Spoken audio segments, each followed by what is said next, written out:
Hi people, it's me, Anja. My pronouns are she and her, and welcome back to my channel for part 29 of my favorite Sapphic books with Sapphic main characters. And I just wanted to quickly clarify that when I use the term Sapphic, I mean it as an umbrella term for woman-loving woman, which includes non-binary people, which means that some of these characters identify as lesbians, while others might identify as bisexual or pansexual, and some of these characters are only dating women while others are dating men, because just because a character is bisexual or pansexual and dates a man does not erase their queerness or their sapphic identity.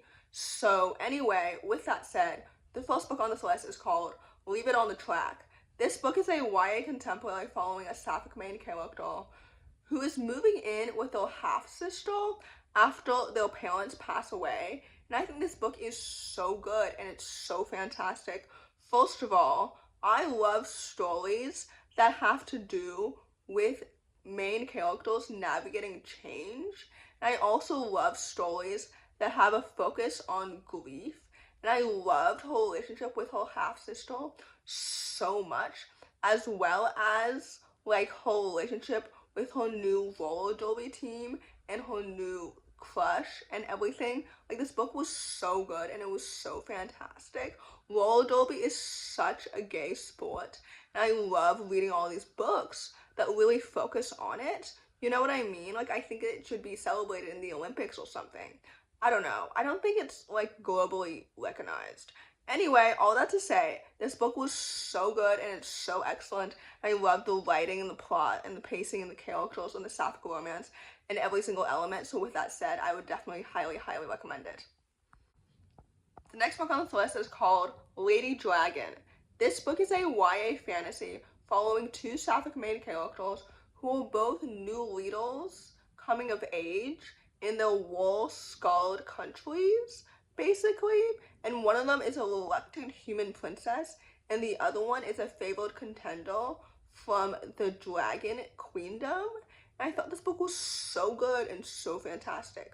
First of all, I loved the romance between these two girls so much. I loved the fantastical world building. I loved the dragons and the history and the culture and the setting. The plot is so intriguing and so engaging. I love the plot twists. Like, everything about this book was so well paced and so well written.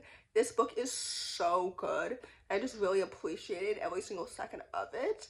Like, this book is excellent and it's so well done. I very rarely enjoy sapphic fantasies, which is why the majority of the books on this list are contemporaries. Just because I'm very picky when it comes to fantasies in general. It has nothing to do with the queerness of it all. But I love reading this book and it was so good and so well done. And with that said, I would definitely highly recommend it. The next book on this list is called All's Fair in Love and Field Hockey. This book is a YA contemporary following a sapphic main character who must choose between the sport that she loves and the person that she loves. I loved this book so much, and I thought it was so well done and so good. I would recommend this book, honestly, for fans of It's a Love Skate relationship, because I just love books about sapphic main characters in sports, because I think it's so cool and so well done, and I just love reading about girls in sports in general. I thought this book was so good. I love the characters and the hockey elements and her family dynamics, like her relationship with her brother, for example, was so wholesome and so good. I also love the focus of grief as well, and the plot and the pacing and the writing, and how well developed the romance was. This book is so good and it's so fantastic. You know what I mean? Like, it's so awesome. So anyway, with that said, I would definitely highly recommend it. The next book on this list is called Some Like It Cold. This book is a YA contemporary following an autistic bisexual main character who is coming home from the holidays, and she accidentally ruins her sister's proposal, and it also follows the other main character, whom I believe is ADHD coded, and he's basically making a film about their small town, which I think is such a fascinating concept. and it was developed so well, and I love the romance so much. I feel like I've talked about this book literally so much because it was one of my 5-star favorites of last year, and I loved particularly the autism representation in Jasper because I related to it so much. Like, I think this book is so fantastic and it's so good. I love the characters and the plot and the pacing and the writing and the disability representation and the family dynamics and literally every single element. I love this book so much, and I think it's so important and so well done. So anyway, with that said, I would definitely highly recommend it. The next book on this list is called Meet Me on Love Street. This story is a YA contemporary following a pansexual main character who's trying to save her neighborhood from gentrification, and if it matters to you, yes, she dates a man. This book was so good and so fantastic. I loved the story and the themes and the characters and the romance and everything. I love this story so much, and I think it's so wholesome and so well done, and it's such a solid rom-com while also having a great B plot too, because I loved her dynamics, for example, with her mother and everything. This book is so good. I just really enjoyed every single second of it. I feel like this book is rather underrated. I feel like this author is also very underrated too, and I should really read more of her books. But anyway, in general, this book was so good and it was so fantastic and it was really splendid. So anyway, with that said, I would definitely highly recommend it. The next book on this list is called Until the Clock Strikes Midnight. This book is a YA fantasy following a Black Sapphic main character who's trying to help a mortal fall in love, and the other main character is doing the opposite. This book is so good and it's so fantastic. First of all, I loved the casual queer and POC representation. I think that Alechia in the past has always done a good job creating these queer normative worlds, especially with a cast of characters of color. I've always appreciated how casual the inclusivity is of her cast of characters, especially with the erasure of racism and homophobia. Second of all, the characters themselves are so well developed and so distinct. I love their romance so much and it's so cute. I love fake dating in a YA fantasy world. I also loved the world building and the setting itself, as well as the values behind their jobs and the different ways of love. Like, I think this book is so good and it's so fantastic and it deserves so much more hype. So anyway, with that said, I would definitely highly recommend it.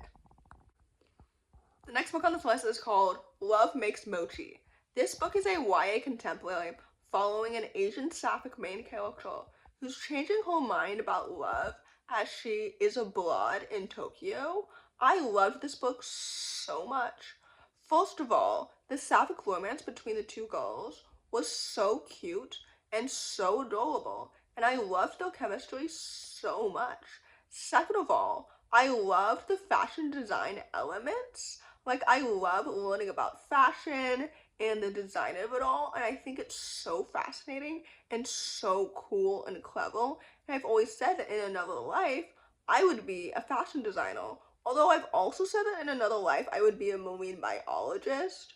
So anyway, this book was so good and it was so well done. I really appreciated it so much. I love a good, solid, like, sapphic rom-com, and this book delivered on every single level. This book is literally so underrated and it's so good. It is technically a companion novel in this, like, love in translation series where characters go abroad, but they're all written by different authors, so you can read them all out of order, if that makes any sense. But anyway, with that said, I would definitely highly recommend it. The last book on this list, and definitely not the least, is called Better Catch Up, Krishna Kumar. This book is a YA contemporary following an Indian bisexual main character who's going on a chaotic road trip with her cousin and the friend of her cousin to pursue her first kiss with her crush, because basically her flight home was delayed, so now she's going to meet him at this wedding, and her cousin is coming along for seemingly unknown reasons at the moment, and then her cousin's friend is just giving them a ride. Basically, this book was so good and so well done.